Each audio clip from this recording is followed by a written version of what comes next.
श्री गणेशाय नमः। हर हर महादेव। सोमवार व्रत की कथा। एक साहूकार था, उसके घर में धन आदि किसी प्रकार की कोई कमी नहीं थी, परंतु उसके कोई पुत्र नहीं था। वह इसी चिंता में रात दिन रहता था।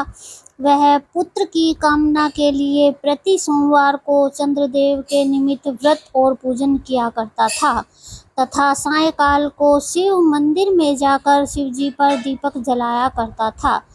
उसके भक्ति भाव को देखकर एक समय श्री पार्वती जी ने शिवजी से कहा, महाराज, यह साहूकार आपका अत्यंत भक्त है और सदैव आपका व्रत और पूजन बड़ी श्रद्धा से करता है। इसकी मनोकामना पूर्ण करनी चाहिए। शिवजी ने कहा, हे पार्वती, यह संसार कर्म क्षेत्र है। जिसका जैसा भाग्य होता है वैसा ही प्राप्त करता है। पार्वती जी ने अत्यंत आग्रह से कहा, महाराज, यह तो आपका परम भक्त है, इसका कष्ट आपको अवश्य दूर करना चाहिए।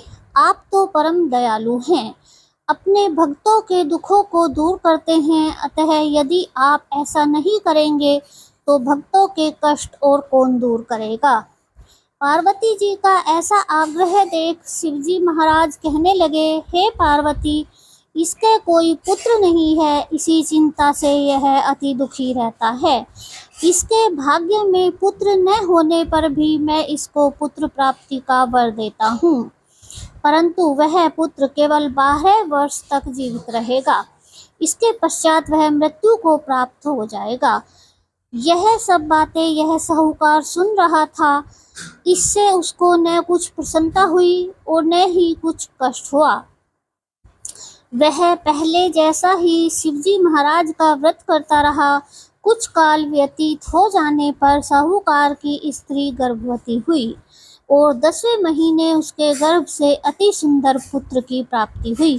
साहूकार के घर में बहुत खुशियां मनाई गई, परंतु साहूकार ने केवल 12 वर्ष की आयु जान कोई अधिक प्रसन्नता प्रकट नहीं की और न ही किसी को यह भेद बतलाया।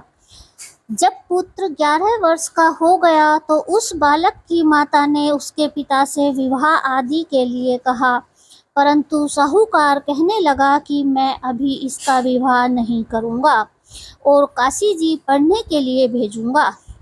फिर साहूकार ने अपने साले को बुलाकर और उसको बहुत सा धन देकर कहा, तुम इस बालक को काशी जी पढ़ने के लिए ले जाओ।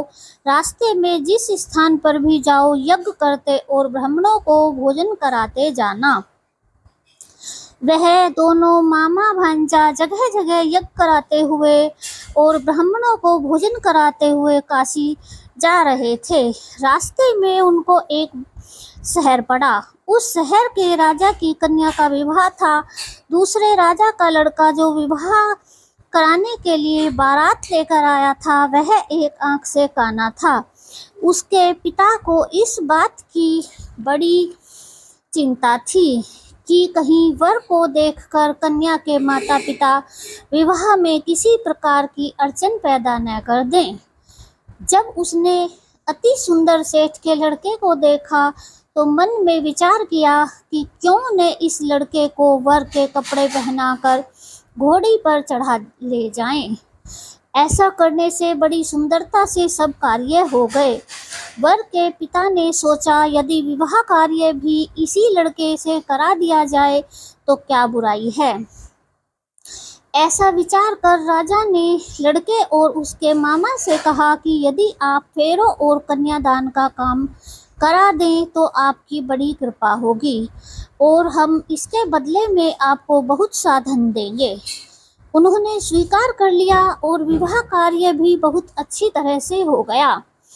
परंतु जिस समय लड़का जाने लगा तो उसने राजकुमारी की चुनरी के पल्ले पर लिख दिया कि तेरा विवाह मेरे साथ हुआ है, परंतु जिस राजकुमार के साथ तुमको भेजेंगे वह एक आंख से काना है। मैं तो काशी जी पढ़ने जा रहा हूँ। उस राजकुमारी ने जब चुनरी पर ऐसा लिखा हुआ पाया तो उसने राजकुमार के साथ जाने से मना कर दिया और कहा कि यह मेरा पति नहीं है, मेरा विवाह इसके साथ नहीं हुआ, वह तो काशी पढ़ने गया है। तब राजकुमारी के माता पिता ने कन्या को विदा नहीं किया और बारात वापस चली गई। उधर वह सेठ का लड़का और उसका मामा काशी जी पहुंच गए।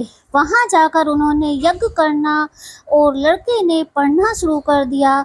जब लड़के की आयु 12 साल की हो गई, उस दिन भी उन्होंने यज्ञ रचा रखा था। लड़के ने मामा से कहा, मामा जी आज मेरी तबीयत कुछ ठीक नहीं है। मामा ने कहा, अंदर जाकर सो जाओ। लड़का अंदर जाकर सो गया और थोड़ी देर में उसके प्राण निकल गए। जब उसके मामा ने आकर देखा कि वह तो मुर्दा पड़ा है, तो उसको बड़ा दुख हुआ। उसने सोचा, यदि मैं अभी रोना पीटना मचा दूंगा तो यज्ञ का कार्य अधूरा रह जाएगा। अतः उसने जल्दी से यज्ञ का कार्य समाप्त कर ब्राह्मणों के जाने के बाद रोना पीटना आरंभ कर दिया। संयोगवश उसी समय शिव पार्वती जी उधर से जा रहे थे। तब उन्होंने जोर जोर से रोने पीटने की आवाज़ सुनी, तो पार्वती जी कहने लगी, महाराज कोई दुखिया रो रहा है, उसके कष्ट दूर करो। तब शिवजी बोले, इसकी आयु इतनी ही थी, सो भोग चुका। पार्वती ने कहा, महाराज कृपा करके इस बालक को और आयु दो, नहीं तो इसके माता पिता तड़प तड़प कर मर जाएंगे। पार्वती जी के इस प्रकार बार बार आग्रह करने पर शिवजी ने उसको वरदान दिया और शिवजी महाराज की कृपा से लड़का जीवित हो गया। पढ़ाई पूरी हो जाने पर लड़का और उसका मामा उसी प्रकार यज्ञ करते हुए अपने घर को वापस चल पड़े। रास्ते में उसी शहर में आए जहां विवाह हुआ था। वहां पर आकर उन्होंने यज्ञ आरंभ किया।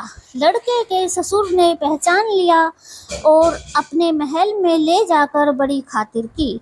साथ ही बहुत से दान दहेज और दास दासियों के सहित आदर पूर्वक लड़की और जमाई को विदा किया।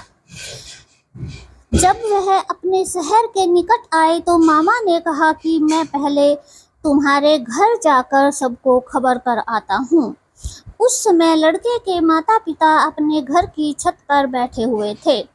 उन्होंने यह प्रण कर रखा था कि यदि हमारा पुत्र सकुशल घर वापस आ जाएगा तो राजी खुशी नीचे उतर कर आ जाएंगे, नहीं तो छत से गिरकर अपने प्राण दे देंगे। इतने में लड़के के मामा ने आकर यह समाचार दिया कि आपका पुत्र आ गया है, परंतु उनको विश्वास नहीं आया। तब उसके मामा ने शपथ पूर्वक कहा कि आपका पुत्र अपनी स्त्री के साथ बहुत सारा धन लेकर आया हुआ है। तो सेठ ने आनंद के साथ उसका स्वागत किया और वे सभी बड़ी प्रसन्नता के साथ रहने लगे। अतः जो कोई सोमवार का व्रत रखकर इस कथा को पढ़ता है, सुनता है, उसके भी दुख दूर होकर उसकी समस्त मनोवांछित कामनाएं पूर्ण होती हैं। जय हो चंद्रदेव जी की।